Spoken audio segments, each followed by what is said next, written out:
जाती उम्र अराजी केस में तलबी का मामला। लाहौर हाईकोर्ट ने मरियम नवाज की 12 अप्रैल तक जमानत मंजूर कर ली। अदालत ने चेयरमैन और डीजी नैब से जवाब भी तलब कर लिया। मरियम नवाज ने दरख्वास्त में मौक़िफ़ इख्तियार किया कि नैब ने 2 इंक्वायरीज में तलब किया है। नैब ने 1500 कनाल अराजी से मुतालिक इंक्वायरी शुरू कर रखी है। इंक्वायरी में शामिल तफ्तीश होना चाहती हूँ मगर गिरफ्तारी का खदशा है। नैब हुकूमत के इशारे पर सियासी मुखालफिन को टारगेट कर रहा है। हुकूमत को बचाने के लिए इमरान खान की ईमा पर नैब गिरफ्तार कर सकता है।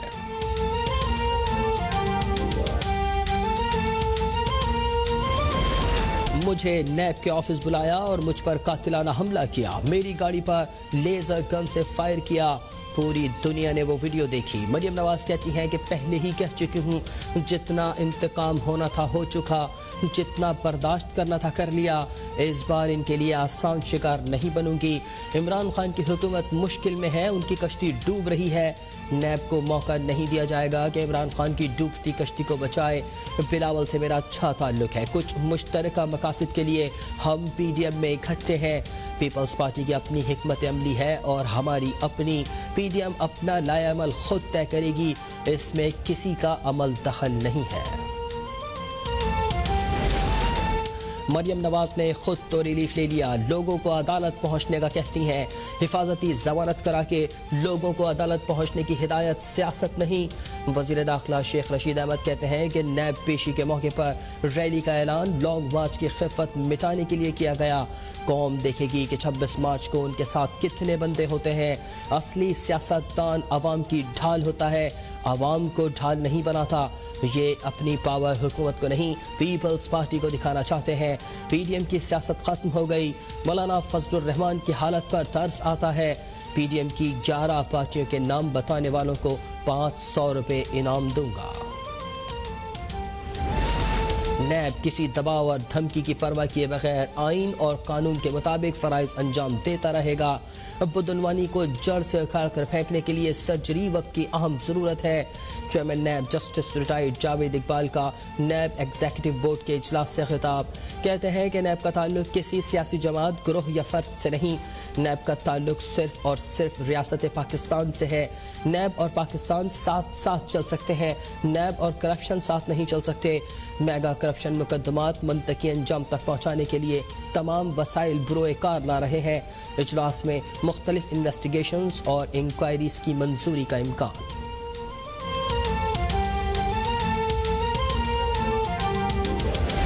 इस्लामाबाद, पंजाब और खैबर पख्तूनख्वा के 18 अजला में 11 अप्रैल तक तालीमी इदारे बंद रहेंगे। सूबाई वज़राए तालीम और वजारत सेहत के इजलास के बाद शफकत महमूद का ऐलान। कहते हैं कि मैट्रिक और इंटरमीडिएट के इम्तहानात वक्त पर होंगे। कैम्ब्रिज इम्तहानात के इल्तवा के लिए मामलात का जायजा लेंगे। कानून की खिलाफ वर्जी करने वाले स्कूल सील कर दिए जाएंगे। सिंध, बलूचिस्तान और गिलगित बल्तिस्तान में कोरोना की शिद्दत कम है। सहवन में लाल शहबाज कलंदर का मज़ार SOPs के तहत खोल दिया गया। मुल्क में कोरोना से मजीद 30 अमवात, 3300 नए केसेस रिपोर्ट।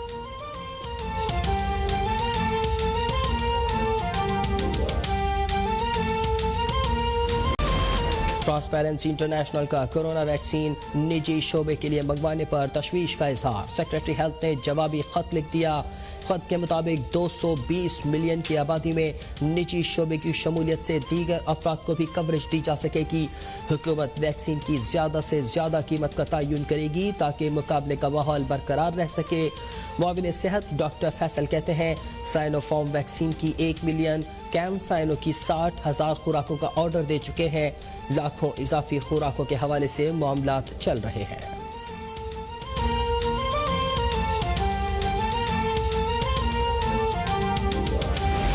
स्टेट बैंक से मुताल्लिक बिल पर शदीद तहफ़्फ़ुज़ात हैं, किसी सूरत मंजूर नहीं होने देंगे। लीगी रहनुमा मोहम्मद ज़ुबैर कहते हैं कि IMF तवील अरसे से इस बिल के लिए कोशिशें कर रहा था। इस बिल से पाकिस्तान में स्टेट बैंक का कंट्रोल होगा। पार्लियामेंट के सारे इख्तियारात ख़त्म हो जाएंगे। पॉलिसियाँ भी गवर्नर स्टेट बैंक ही बनाएगा। मौजूदा और साबिक वज़राए आज़म के खिलाफ FIA तहकीकात कर सकता है। बिल पास हुआ तो स्टेट बैंक से कोई सवाल नहीं कर सकेगा। हफीज शेख अपनी नौकरी पक्की करना चाहते हैं। वज़ीर ख़जाना बुरे तरीके से इलेक्शन हार चुके हैं। कमज़ोर वज़ीर ख़जाना पाकिस्तान के लिए कैसे लड़ेगा।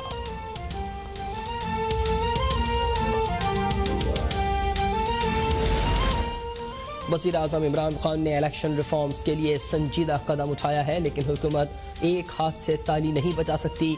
वफाकी वज़ीर फवाद चौधरी कहते हैं कि मरीम नवाज ने पहले नैब ऑफिस पर पथराव कराया था, इस बार कानूनी रास्ता अख्तियार किया, ये एक मुस्बत अमल है।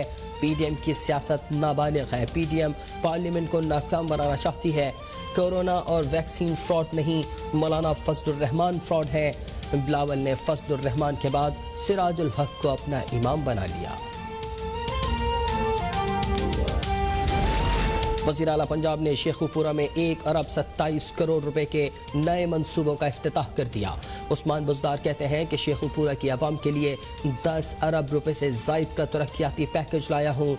शहर के देरीना मसाइल हल होंगे और आवाम को सहूलत मिलेगी। उस्मान बुज़दार ने हाफिज़ाबाद में भी मुतअद्दिद तरक्याती मंसूबों का इफ्तिताह कर दिया। कहते हैं हाफिज़ाबाद के अवाम की तरक्की और खुशहाली के लिए 21 अरब के नए मंसूबे शुरू करेंगे। सड़कों की तामीर और मुरम्मत के प्रोजेक्ट पर तेज़ी से काम होगा। यूनिवर्सिटी और हाफिज़ाबाद और हस्पताल की नई इमारत के लिए ज़मीन अलॉट कर दी। वज़ीर आला ने कोलू तारड़ में डिग्री कॉलेज, पिंडी पट्टिया में ट्रॉमा सेंटर का इफ्तिताह कर दिया।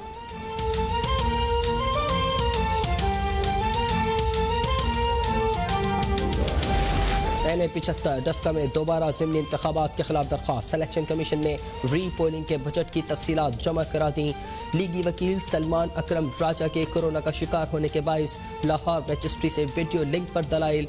जस्टिस उमर अता बंदियाल ने रिमार्क्स दिए कि NA-75 में दोनों हैवी वेट्स अना के साथ लड़ रहे हैं। लड़ाई बड़ों की है और भुगत अवाम रहे हैं। अवाम को हैवी वेट्स के रहम करम पर नहीं छोड़ सकते। हैरानी है कि पोलिंग अमले के साथ पुलिस भी गायब हो गई। 23 पोलिंग स्टेशन की दरख्वास्त पर 360 पोलिंग स्टेशन का रिलीफ भी हैरान कुन है।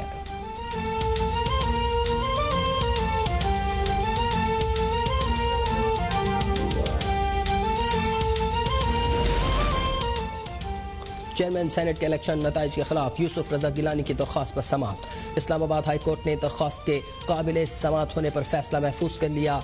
Chief justice Islamabad high court ने इस्तफसार किया, अगर यूसुफ रजा गिलानी को लगता है कि उनके पास वोट ज़्यादा हैं तो चेयरमैन सेनेट को इस तरह क्यों नहीं हटाया जा रहा?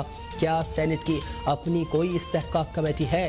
फारूक H नाइक बोले कि इस कमेटी के ताहाल रूल्स ही नहीं बन सके, वो चेयरमैन सेनेट को नहीं हटा सकती।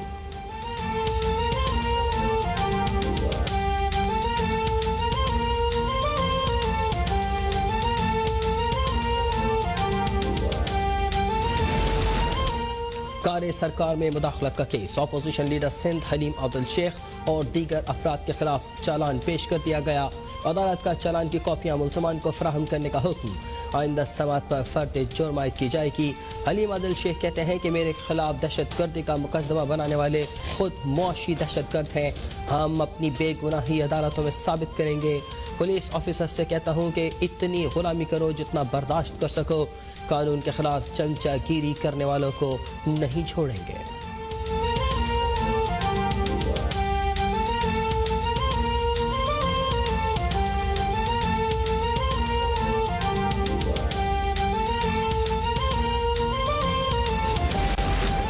रमजान से कबल अशियाए ज़रूरिया की कीमतें बढ़ने लगीं। कराची में आटा, चीनी, दालें, मसाला जात की कीमतों में इजाफा। चीनी 105 से 110, फाइन आटा 65 और चक्की का आटा 80 रुपये फ़ी किलो में फ़रोख्त किया जा रहा है। दाल मसूर 160, मूंग 250, माश 260, दाल चना 180 रुपये फ़ी किलो पर पहुँच गया। लाल मिर्च 900 रुपये, काली मिर्च 700 रुपये और मिक्स गरम मसाला 1400 रुपये किलो हो गया।